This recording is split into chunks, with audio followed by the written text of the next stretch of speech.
Narito tayo ngayon upang matunghayan ang talaga namang nag-iinit at talagang napaka-latest na issue ni Ate Erica.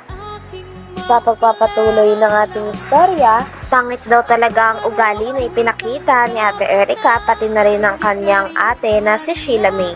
Sabi pa nga ni Kalingap Val ay magaspang daw ang uri ng ganong ugali na dapat hindi tinataglay ng mga apo dahil lalo na ang kanilang lolo at lola ang nagpalaki at nag-aruga sa kanila. Kaya nga daw kung sino nga daw dapat ang una nilang pasasalamatan at gagantihan ng mabuting loob, ito daw ang kanilang lolo at lola. Dahil ito daw ang mga tao na nag-aruga sa kanila. Saka kay Owen. Ngayon wala na. Wala na. Sige lang nga, Prabba, di na kayo binablog. Ay, di na. Si Ruel, gano'n, di wala na rin si Ruel. Wala na din po. Nag-vlog. Wala na din po. Okay. Tapos alam natin yung totohanan, yung kwento po. Kasi pangit naman yung basta ka lang, dadali. Mahirap. Mahirap man yun. So, mula na rin po sa kanila, kung sino po itong dalawang ito na apo nila po na sabi nga ni tatay, ng ugali. Tawag yan ni magaspang ang ugali. Hindi maganda yung gano'n. Pangit yan. Dapat yung utang na loob, saka bumahal sa lolo't lola, yun na doon dapat. Ano kung wala ng pera tayo, pabalik dito? Ay, nilangan, hindi ko natanggapin dito. Kailan pa. Talagang ayaw ko na. Pag sinabi malalim ko, yung sugat. pag sinabi ko dito. Sabi pa ng lolo ni Ate Erica ay ayaw na ayaw niya daw at hindi daw pwede sa kanyang ugali ni Ate Erica pati na rin ang kanyang ate na si Sheila May. Talagang ayaw niya daw na lalapastanganin daw nila ang nagpalaki sa kanila at talaga namang umaruga ng ilang taon. Lolo at lola daw kasi nila ang talagang nagpalaki sa kanila, nagpaaral at naghatid sundo daw sa kanila sa school kahit na naulan. Kaya talagang hindi pwede sa kanilang lolo na porket nagkapera lang sila ay lalapastanganin na nila ito.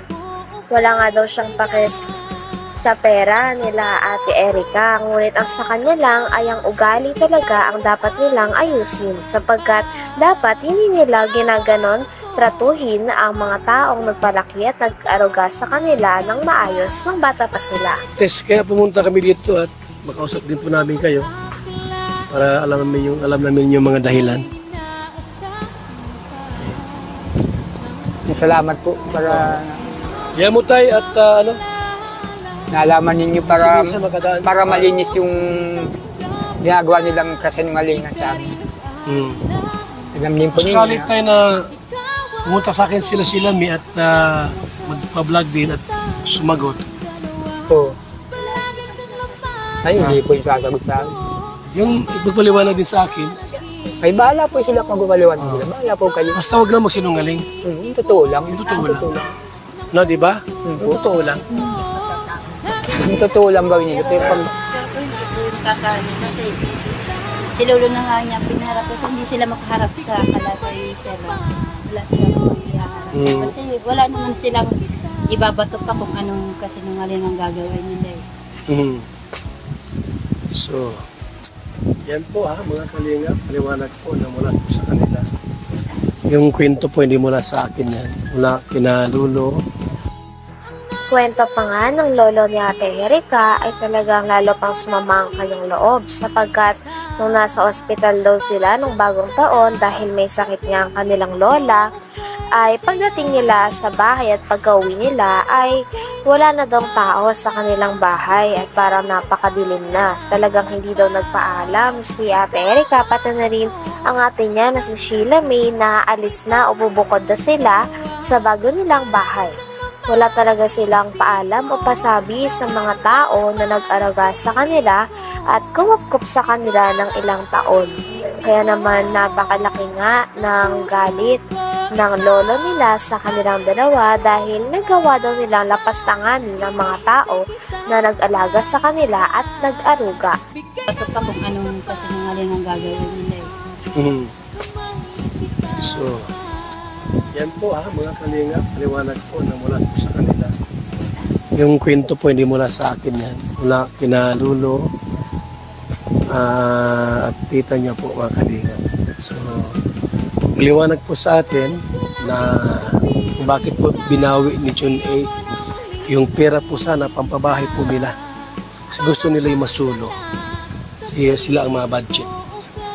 Tapos meron pa mga paninira na nalaman din po natin. Alam mo mga kalingap, bilang isang charity vlogger po, yung aming pagtulong po ay systematic tayo. Hindi yung ubos-ubos biyaya, bukas na katunganga. Hindi tayo ganun mga kalingap. Salamat po sa ating lahat. Masang bigas, isang lang. Bigas. Kwento pa ng lolo ni Ate Erika ay hindi daw totoo talaga na nakakatanggap pa sila ng sustento galing kay Ate Erika. Dahil ang huli nga daw nilang natatanggap ng mga pera ay nung binavlog pa sila ni Kalinga Prab at ni Kalinga Proel. Ngunit ngayon ay mali daw talaga ang pinapakalat nila na nagsusustento pa din daw si Ate Erika at ang kanyang kapatid o ate na si Sheila May. Kaya nga daw masama din daw ang loob ng pamilya nila kay Ate Erika dahil nagagawa nilang magsinungaling para maging magandang image nila sa mga tao. Naghahambog sila. Pagka ako tayo ay lagi mga project ng bahay, kung sakaling matapos na, huwag ka lang ba na ako lang pagpagawa ng bahay mo, kung sakali. Ay, bahala po kayo. Ako naman may sariling karpintero kung maayos yung bahay ninyo, Ha? Salamat Ate, po. ano mo? Ay, Sige na. salamat po, salamat po. Ate. Sige na. Hadlo ka sila, ha? Ano ba kailangan mo sa kanila? Bago na. Salamat po, Kuya Bal. Yan. Salamat po sa inyo. Sa lahat na grupo ninyo. Ako ang kampi mo tayo, ha? Ayun po. Ha? Salamat po. Kasi senior citizen kayo, dapat malmali ang senior citizen. Ayun po. Isa pa rito. Tay, Opo. ako kausap po dito, walang sino. Ako kausap po rito. Salamat po, Kuya Bal. Ang senior, mamahalin ko yan. Salamat Kuya Bal, ha. Oo. Salamat sa tulong ninyo. Ako kakampi mo tayo. Grabe at napakabuti nga ng loob ni Kalingap Val Santos Matubang dahil tinulungan niya ang lolo at lola na iniwan ni Ate Erika at ni Sheila May. Talagang ngayon nga ay nagsabi pa siya na kapag natapos na daw ang ibang pabahay na kanyang ginagawa, ay tutulungan niya daw talaga ang lolo ni Ate Erika. Nangako na nga siya dito ng pabahay at binigyan niya rin sila ng pera pagkatapos silang ma-interview ito. Hindi lang pera ang binigay ni Kalingap Val Santos Matubang upang makatulong sa pamilya na ito sapagkat binigyan niya rin na isang sako ng bigas ang lolo ni Ate Erika. Kaya naman todo ang pasasalamat ito sa kanya. Sabi nga nila ay hindi naman na daw kailangan ng mga pera at bigas, ngunit pasasalamat pa rin nila kay Kalingap Val Santos Matubang dahil napakabuti ng loob nito. Sa lahat na grupo ninyo. Ako ang kampi mo tayo, ha? Ayun po. Ha? Salamat po. Kasi senior citizen kayo, dapat malmali ang senior citizen. Ayun po. Isa pa rito. Tay, Opo. ako ang kausap po dito, walang sino. Ako kausap po rito. Salamat po, Kuya Bal. Ang senior, mamahalin ko yan. Salamat Kuya Bal, ha. Oo. Salamat sa tulong ninyo. Ako kakampi mo tayo. Huwag ka mag-alala. Di ko po naasahan na Salamat po pupunta sa kayo iyo. dito. Ganito. Ano? Ibigyan niya Ako kami. tayo, hindi ko sisiraan si Erika. Kung gusto nga, magkasundo kayo eh. Ayan. Pero hintayin ko yung panahon na magkasundo kayo. Ha? Bahala ka po. Pero Sige, sa kasi magano yung mamatay tayo may sa puso. Pagpapatawad. Ano? Siguro kayo, nag-iinakit kayo. So, lilipas din naman yan. Huwag muna ngayon. Opo. Salamat po sa inyong grupo. Tara. Okay. Salamat. Salamat tayo. Hanggang dito na lamang muna ang ating napaka-latest at napakainit na issue ni Ate Erika. Maraming salamat sa inyong panonood.